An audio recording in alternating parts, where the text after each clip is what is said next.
किठौर विधानसभा में हम अपना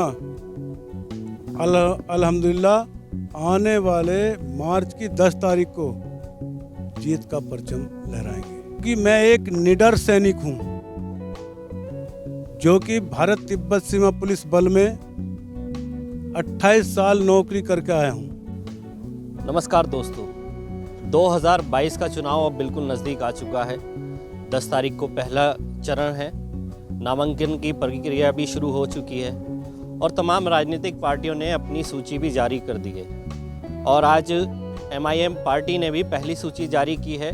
मेरठ से 3 विधानसभाओं से अपने प्रत्याशी आज उन्होंने घोषित किए हैं और मेरे साथ आज मौजूद हैं तस्लीम अहमद, जो कि किठौर विधानसभा क्षेत्र से प्रत्याशी घोषित किए गए हैं।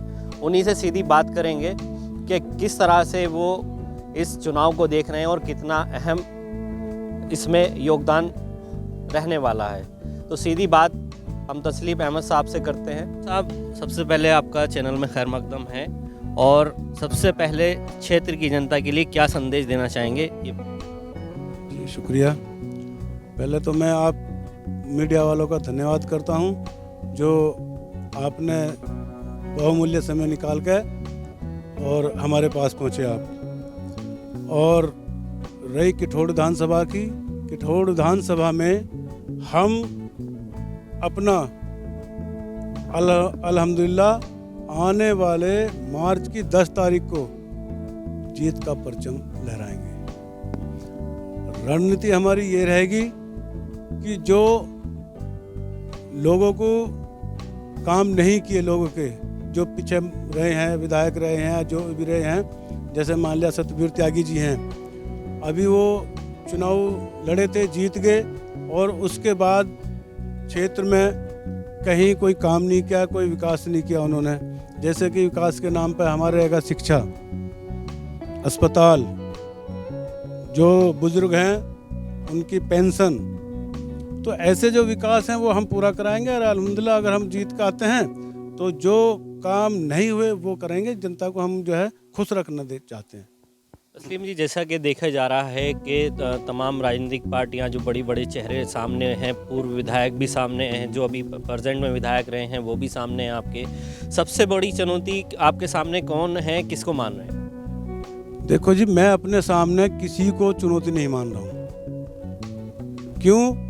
क्योंकि मैं एक निडर सैनिक हूँ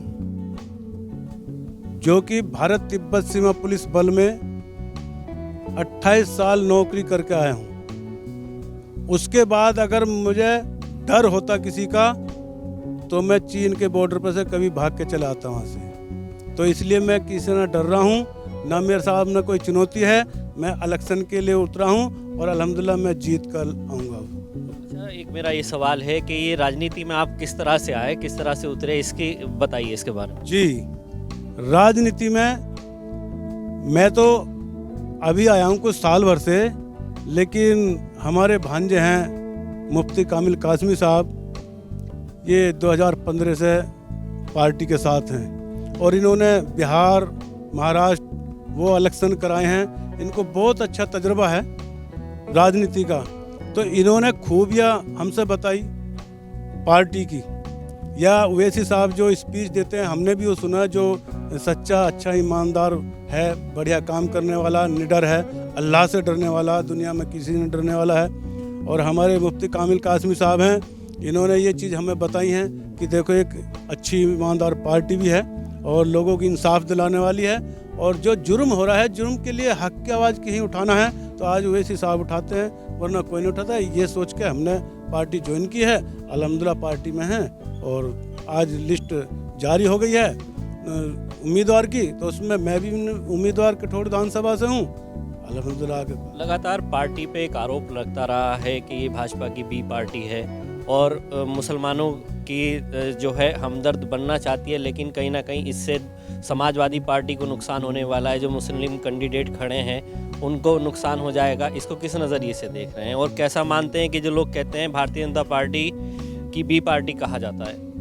जी देखो, इल्ज़ाम तो ये लगते आए हैं, खासकर कोई अपना मुस्लिम लीडर जब खड़ा होता है तो उस पर इल्ज़ाम लगता है। और ये कहना गलत है कि मुस्लिम की पार्टी है, नहीं, ये सबकी पार्टी है।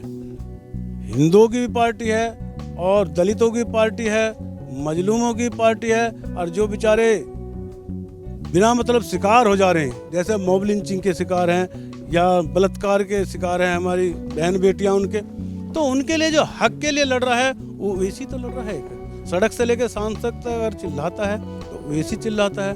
उसकी आवाज़ सुने ना सुने ये तो जो अब वर्तमान में सरकार है वो जाने। अब ये इल्ज़ाम लगाना अलग बात है और किसी चीज़ को साबित करके दिखाए कोई। जो कहा जाता है MIM जो है भारतीय जनता पार्टी की सपोर्टर है, उसे किस नज़रिए से देखते? नहीं सर, ये गलत है। जो लोग कहते हैं वो गलत हैं। आपको क्या लगता है कि हम बी टीम हैं? समाजवादी पार्टी के जो नेता हैं वो उनके साथ उठते बैठते हैं, चाय पीते हैं, खाना खाते हैं, सब कुछ करते हैं। तो वे बी टीम हुए या हम बी टीम हुए हैं? अब देखिए अखिलेश के साथ जो क्या बोलते हमारे उनको बोलता है धी बेटियों को, क्या नाम है उसका, इनको कब्र से निकाल के, सुनील सिंह कब्र से निकाल के बलात्कार करो। अखिलेश ने उसको गोद में बिठाया अपने। तो बी टीम वो हैं या हम हुए?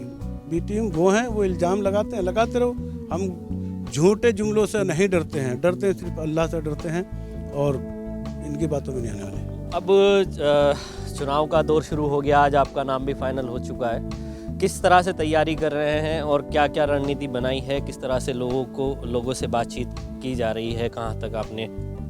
देखो अभी तक जो हमारी बातचीत हुई, हमने नुक्कड़ सभाएं की, जनसभाएं की, जहाँ जहाँ जो भी हमने किया था अपने हिसाब से किया था वो। तो अब रही जनता को जो हमने वादे जो बताए थे अपने, जो यही जो विकास के वादे हैं, शिक्षा का है और अस्पताल के हैं और बेरोजगार जो हैं उनको रोजगार देने का है, या जो नौजवान हमारे फिर रहे हैं उनको नौकरियां नहीं मिल पा रही हैं, सरकार ने नौकरियां बंद कर दी, वो हैं। तो इन मुद्दों को हमने लोगों को बताया है और इसका रिजल्ट अल्हम्दुलिल्लाह आने वाली 10 फरवरी को। मुख्यमंत्री तो ये कह रहे थे कि हमने तमाम करीब 4 लाख से ज़्यादा नौकरियां दी हैं और हर आदमी की आय दुगनी कर दी है।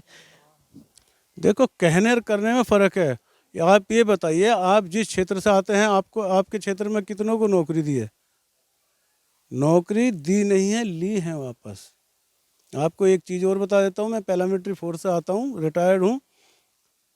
आज इस सरकार में जब अर्धसैनिक बल ये वादा करते हैं कि हमें 1 रैंक 1 पेंशन, क्या है ना, चाहिए हमें, या हमें शहीद का दर्जा चाहिए, हमारे जवान बॉर्डर पर मरते हैं या किसी नक्सली का या आतंकवाद का शिकार होते हैं, क्यों उनको शहीद का दर्जा नहीं दिया जाता? भाई मेरे, ये सरकार को करना चाहिए, शहीद का दर्जा देना चाहिए, क्योंकि उनने देश के लिए कुर्बानी दी है, अपने जान निछावर किया, अपने बाल बच्चों को छोड़ कर वो शहीद हुआ है। लेकिन नहीं, सरकार उनको शहीद का दर्जा ना देकर मृत्यु लिखती है सिर्फ। ये बहुत अच्छी बात है। तमाम राजनीतिक पार्टियों के सभी प्रत्याशी पूरी तरह से मैदान में उतर चुके हैं और अपने स्तर से हर तरह की मेहनत की जा रही है कि ज़्यादा से ज़्यादा वोट ले सकें। मेरे साथ मौजूद थे तस्लीम अहमद, जो कि एक रिटायर्ड फौजी भी हैं और किठौर विधानसभा क्षेत्र में पूरी तरह से उतर गए हैं और अपना दमखम पूरी तरह से जनता को दिखाएंगे और जनता की वोट इनके साथ है, ये भी दावा किया जा रहा है। आप देख रहे हैं press TV 24 news, Haider Mehdi के साथ।